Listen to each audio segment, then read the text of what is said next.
Hello everyone, आप सबका बहुत बहुत स्वागत है सब्जेक्ट वेंचर के इस वीडियो में, जिसमें अब हम वार्षिक परीक्षा जो कि हमारी मार्च में शुरू हो रही है और इसको 16 मार्च से प्रारंभ होना है।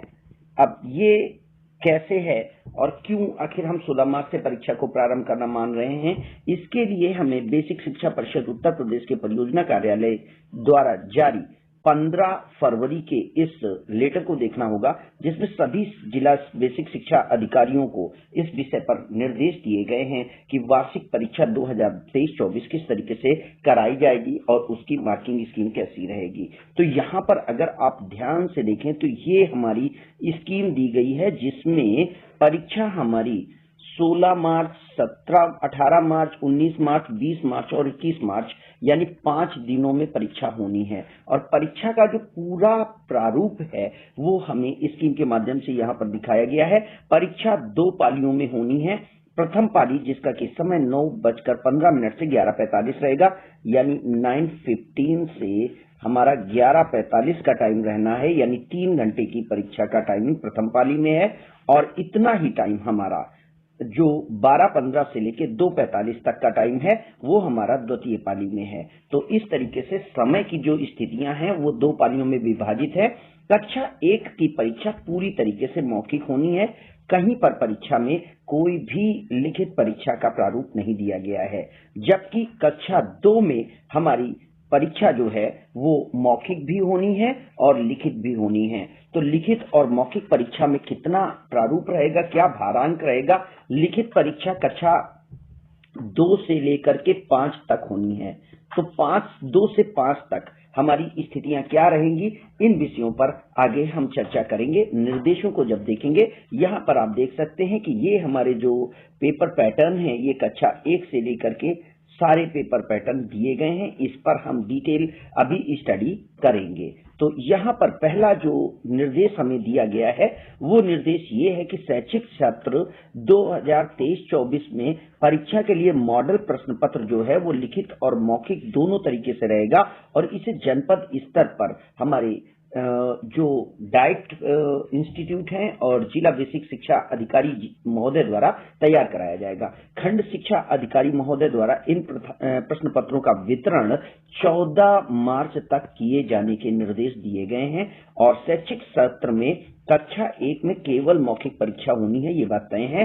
कक्षा 2 और 3 में लिखित और मौखिक परीक्षा होनी है और लिखित और मौखिक परीक्षा का जो प्रतिशत रहेगा वो 50% रहेगा। यानी कक्षा 2 और 3 में हमारा जितना भी पूर्णांक है, जो भी पूर्णांक है, वो पूर्णांक हमारा 50% मार्क्स जो होंगे वो लिखित परीक्षा में देखे जाएंगे और 50% मार्क्स हमारे मौखिक परीक्षा में दिए जाएंगे। इस तरीके से लिखित और मौखिक परीक्षा का आधा आधा कंट्रीब्यूशन परीक्षा परिणाम में रहेगा। जबकि यही बात जो 4 और 5 के लिए कही गई है, वहां पर 4 और 5 के लिए ये बात कही गई है कि कक्षा 4 और 5 में जो लिखित परीक्षा है वो 70 मार्क्स की है। 70% यानी 70% टोटल वो लिखित परीक्षा होगी और जो मौखिक परीक्षा होगी वो 30% मार्क्स के लिए होगी। और इस तरीके से जो हमारा डिस्ट्रीब्यूशन रहेगा वो 70 और 30 का रहेगा। जबकि कक्षा 6 से लेकर 8 तक 100% लिखित परीक्षा होनी है। इसमें कोई भी मौखिक परीक्षा नहीं कराई जानी है। मौखिक परीक्षा कक्षा 6 से 8 में नहीं होनी है। इसलिए आपको ये देखना है कि जो लिखित परीक्षा होगी, लिखित परीक्षा शैक्षिक सत्र 2023-24 में लिखित वार्षिक परीक्षा 50 अंकों की होगी और जिसमें बहुविकल्पीय प्रश्न, अति लघु उत्तरीय प्रश्न, लघु उत्तरीय, दीर्घ उत्तरीय 4 तरीके के प्रश्नों को शामिल किया गया है। और इससे रिलेटेड कुछ और भी हमारे डिस्क्रिप्शंस दिए गए हैं, जिनको आप यहाँ पर देख सकते हैं। इन डिस्क्रिप्शंस में ये बात क्लियर की गई है कि किस तरीके से मार्किंग की जाएगी। तो प्रश्न पत्र अगर हमारा 50 मार्क्स का होगा तो वहां पे बहुविकल्पीय प्रश्न 10 अंक के होंगे, यानी 10 हमारे मल्टीपल चॉइस क्वेश्चंस दिए जाएंगे 10 नंबर के, और अति लघु उत्तरीय प्रश्न भी 10 नंबर के होंगे, ये भी हमारे 10 होंगे, और लघु उत्तरीय प्रश्न जो हैं वो 20 अंक के होंगे, ये हमारे कुल प्रश्न 4 होंगे, इनमें से इनका मार्क्स 5 होगा, और दीर्घ उत्तरीय प्रश्न 1 किया जाना है और वो 10 मार्क्स का होगा, नहीं 2 दीर्घ उत्तरीय प्रश्न किए जाने हैं जो कुल प्रश्न 2 होंगे और 5 मार्क्स के होंगे। तो इस तरीके से लघु उत्तरीय प्रश्न और दीर्घ उत्तरीय प्रश्नों के अंक हमारे समान कर दिए गए हैं और वहां पर प्रश्नों के हिसाब से ही आपके आंसर बनाए जाएंगे। कक्षा 2 और 3 में अति लघु उत्तरीय प्रश्न 1 शब्द, लघु उत्तरीय प्रश्न 10 शब्द और दीर्घ उत्तरीय प्रश्न 20 शब्द। कक्षा 4 और 5 में लघु उत्तरीय प्रश्न 1 शब्द, दीर्घ उत्तरीय प्रश्न 25 शब्द और अति दीर्घ उत्तरीय प्रश्न 40 शब्द में सॉल्व किया जाना है। इसी तरीके से कक्षा 6 से 8 के लिए लघु उत्तरीय प्रश्न 1 शब्द में, लघु उत्तरीय प्रश्न जो शॉर्ट में होंगे 35 शब्द, दीर्घ उत्तरीय के लिए 75 शब्द के आंसर्स अनिवार्य होंगे या इतने में आंसर दिया जाना है। शैक्षिक सत्र के लिए लिखित परीक्षा का समय 2 घंटे 30 मिनट का होगा, यानी 2.5 घंटे का समय बच्चों को दिया जाना है, और इसमें मौखिक परीक्षा की समयावधि के लिए प्रिंसिपल पर छोड़ा गया है कि प्रधानाचार्य आवश्यकता अनुसार समय को निश्चित करेंगे। यहाँ पर नीचे के कुछ संदर्भ में इन प्रश्न पत्रों की पैकिंग और प्रिंटिंग के लिए बोला गया है। ये हमारे स्तर का विषय नहीं है, ये हमारी प्रशासकीय जो अधिकारी हैं उनके जिम्मेदारी में सौंपा गया है और उनके द्वारा ये कार्य समय से पूरा किया जाएगा। हमारे विद्यालय स्तर पर हमें क्या करना है उसके लिए हम नीचे अगर देखें तो ये बात यहाँ पर थोड़ा सा समझने वाली है कि इस बार थोड़ा सा जो चीजें निर्देश में हैं वो ये है कि कक्षा 1, 2, 3, 4, 5, 6 और 7 की परीक्षा की उत्तर पुस्तिकाओं का आकलन विद्यालय स्तर पर किया जाएगा, जबकि कक्षा 5 की वार्षिक परीक्षा का मूल्यांकन संकुल न्याय पंचायत स्तर पर कराए जाने की बात कही गई है और वहीं पर सारे विद्यालयों के अध्यापकों द्वारा ये कार्य कराया जाना है। कक्षा 8 की कॉपियों का जो मूल्यांकन है वो विकास खंड स्तर पर तय किया गया है इस बार, और इसके अंतर्गत अन्य संकुल न्याय पंचायत से इसका कार्य कराया जाएगा। मूल्यांकन का कार्य परीक्षा के साथ ही कराया जाएगा। मूल्यांकन के उपरांत परीक्षा फल घोषित किया जाना है। परीक्षा फल वितरण का जो कार्य की अंतिम तिथि दी गई है वो 31 मार्च 2024 दिया गया है, यानी यहीं पर हमारा इस साल का ये सेशन समाप्त होगा। वार्षिक परीक्षा के मूल्यांकन के आधार पर कक्षा से 1 से लेकर 8 तक कक्षोन्नति नहीं रोकी जाएगी। बच्चा अगर फेल होता है तो भी उसे प्रमोट किया जाएगा, ये बात यहाँ पर स्पष्ट बता दी गई है, और वार्षिक परीक्षा के सभी अभिलेख सुरक्षित रखे जाएंगे। तो इस तरीके से परीक्षा से संबंधित बातों पर हम चर्चा कर चुके हैं। अब जल्दी से हम यहाँ पर इस आदेश में संलग्न प्रश्न पत्रों के प्रारूप पर अगर चर्चा करने की कोशिश करेंगे, जिससे कि आप अच्छे तरीके से प्रश्न पत्रों के प्रारूप को समझ सकें। तो यहाँ पर आप देख सकते हैं कि जो प्रश्न पत्र प्रारूप यहाँ दिया गया है, ये प्रारूप हमारा पहले से निश्चित करके दे दिया गया है और इसी में बताने की कोशिश की गई है कि किस तरीके से परीक्षा परिणाम के प्रारूप में प्रश्न पत्र छपेंगे। तो यहाँ कक्षा 6 से 8 तक के प्रश्न को अगर हम देखें तो इसका 2.5 घंटे का समय दिया गया है। विषय कुछ यहाँ पर लिखा होगा, पूर्णांक 50 नंबर का है। तो यहाँ पर चूंकि ये 6 से 8 की परीक्षा है जो केवल लिखित होनी है, तो यहाँ पर पहले एक प्रश्न को आप देखें, जैसे सभी प्रश्नों के उत्तर अनिवार्य हैं, तो पहले 10 प्रश्न हमारे बहुविकल्पीय प्रश्न आने हैं, जिसमें महात्मा गांधी का जन्म कहाँ हुआ तो आप सभी जानते हैं, थोड़ा सा इसमें सॉल्व भी कर लेता हूं मैं। तो गुजरात में इनका जन्म हुआ था और इसलिए देखा जाएगा।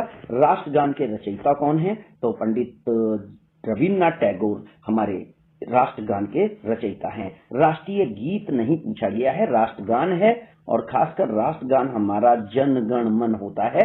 तो इस बात को ध्यान दे ले कि जन गण मन ये हमारा राष्ट्रगान माना जाता है और इसलिए रविन्द्रनाथ टैगोर को टिक करेंगे। पश्चिम बंगाल की राजधानी कहाँ है, कोलकाता में है। अशोक चक्र में कितनी तीलियां हैं, 24 तीलियां होती हैं। उत्तर प्रदेश में कुल कितने जनपद हैं, तो वर्तमान में 75 जनपद हैं। भारत की राजधानी कहाँ है? दिल्ली है। पर्यावरण दिवस कब मनाया जाता है? 5 जून को। लखनऊ किस नदी के किनारे बसा हुआ है? ये गोमती नदी के किनारे है। ताजमहल कहाँ है? आगरा में स्थित है। सूर्य किस देश में निकलता है? सूर्य किस दिशा में निकलता है? सॉरी, मैं देश पढ़ गया, और सूर्य पूरब दिशा में निकलता है। तो यहाँ पे आपने 10 देखा, बहुत आसान से प्रश्न है। इसी तरीके से बच्चों को हर विषय के बहुविकल्पीय प्रश्नों का अभ्यास कराया जाना चाहिए, जिससे बच्चे इस बहुविकल्पीय प्रश्न के उत्तर को देने की कला सीख सकें। और अब हम अगर देखें तो प्रश्न पत्र के दूसरे स्वरूप की ओर अगर हम चलें तो यहाँ पर एक क्वेश्चन में, एक शब्द में जिन प्रश्नों के उत्तर दिए जाने हैं उन पर चर्चा की गई है। तो जैसे यहाँ पर है, भारत का राष्ट्रीय खेल कौन सा है? तो आप जानते हैं भारत का राष्ट्रीय खेल हॉकी है। और उत्तर प्रदेश की राजधानी क्या है? तो उत्तर प्रदेश की राजधानी लखनऊ है। इस तरीके से एक शब्द में देना है। अयोध्या किस नदी के किनारे बसा हुआ है? ये सरयू नदी मानी जाती है। और सचिन तेंदुलकर किस खेल से संबंधित है? बच्चा बच्चा जानता है कि वो क्रिकेट के भगवान के नाम पर जाने जाते हैं, तो क्रिकेट से संबंधित है। संगम कहाँ है? तो संगम प्रयागराज में है। प्रयागराज में गंगा यमुना सरस्वती का संगम होता है। रामचरितमानस के रचयिता कौन है? तो हमारे हिंदी के प्रख्यात कवि तुलसीदास रामचरितमानस के रचयिता के रूप में जाने जाते हैं। तुम मुझे खून दो, मैं तुम्हें आजादी दूंगा, ये कथन हमारे सुभाष चंद्र बोस जी का है। मैं इसका नाम शॉर्ट में, इस उत्तर का जो आंसर है वो बोस जी का शॉर्ट में नाम लिख रहा हूँ। विटामिन ए की कमी से होने वाला रोग कौन सा है? तो रतौंधी हमारा विटामिन बी की कमी से होने वाला रोग है। शिक्षक दिवस कब मनाया जाता है? ये हमारा 5 सितंबर को मनाया जाता है। बच्चों को ये भी बताने की आवश्यकता है कि डॉक्टर सर्वपल्ली राधाकृष्णन के जन्म के तौर पर बताया जाता है। और वंदे मातरम बंकिम चंद्र चटर्जी के द्वारा लिखा गया है। तो इस तरीके से जो हमारी कोशिश रहेगी वो ये होगी कि बच्चों को कुछ अच्छे से चीजें समझाई जाएं, जिससे कि बच्चे अपने सब्जेक्ट से रिलेटेड ऑब्जेक्टिव क्वेश्चन को अच्छे से कर पाएं। और अगले प्रश्न के तौर पर आप यहाँ पर देख सकते हैं कि जैसे यहाँ पर क्वेश्चन आता है, संज्ञा का उदाहरण परिभाषा से दीजिए, अधिकतम 35 शब्दों में इसे लिखा जाना है। ये 5 क्वेश्चन आपको करने हैं, 4 नंबर का एक प्रश्न है।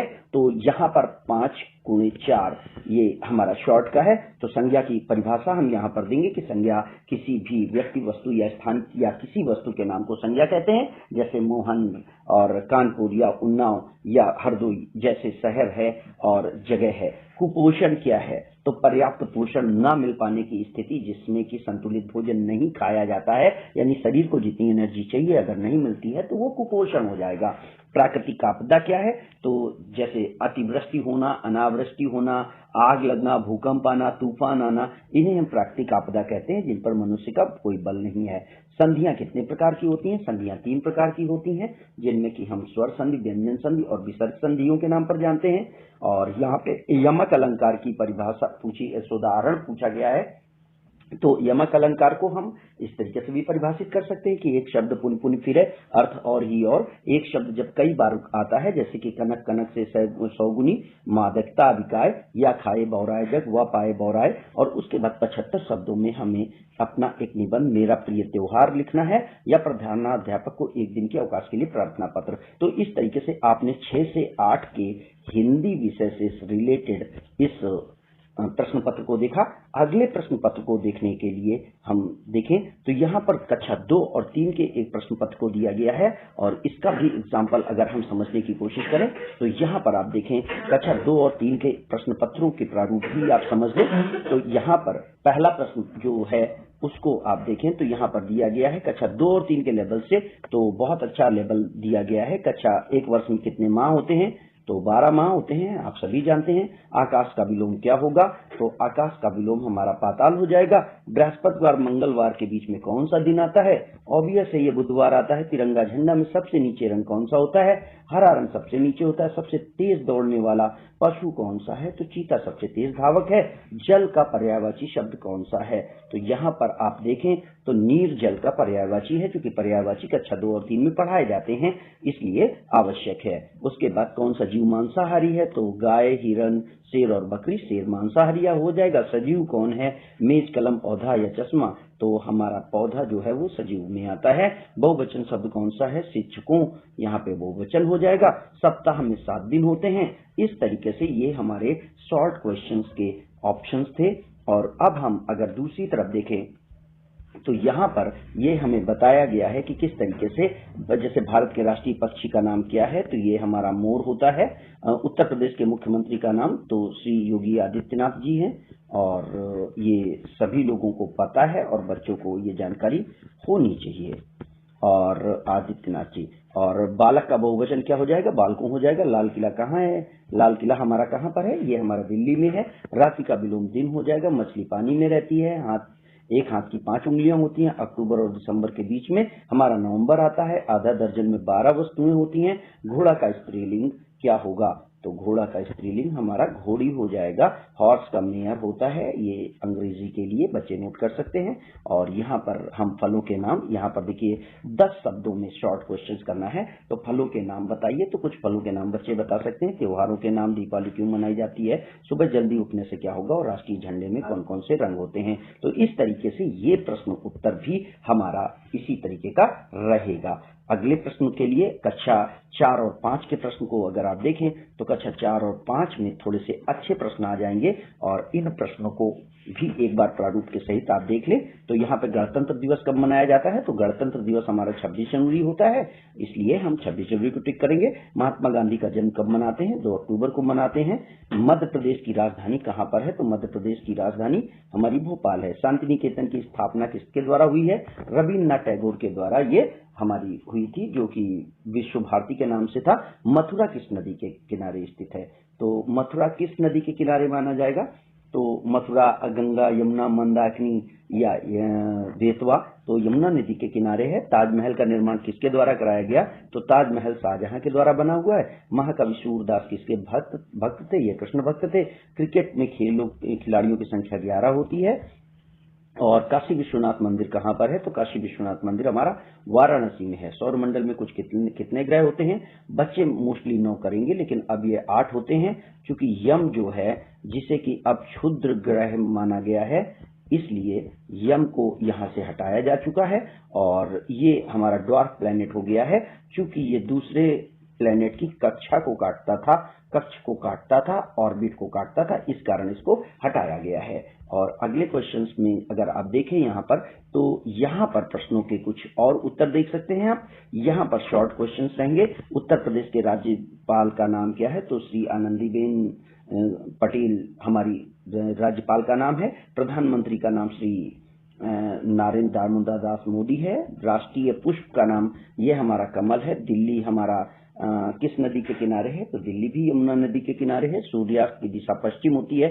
बाल दिवस हमारा 14 नवंबर को मनाया जाता है। हॉकी के जादूगर ध्यानचंद को कहते हैं। विटामिन की कमी से रतौंधी होता है, तो रतौंधी हमारा जो होता है विटामिन ए की कमी से होता है। झांसी की रानी कौन थी? तो झांसी की रानी का परिचय देना है। जय हिंद का नारा सुभाष चंद्र बोस ने दिया था। तो इस तरीके से कुछ और भी क्वेश्चंस ये आप देख सकते हैं। तो यहाँ पर मैंने आपको आगामी एग्जामिनेशन पैटर्न से रिलेटेड चीजें बताने की कोशिश की है, और कोशिश की है कि पेपर पैटर्न जो बदला गया है इस बार जरूर देख लें, जिससे कि आप सही से अपने आंसर्स और अपने बच्चों की तैयारी करा सके।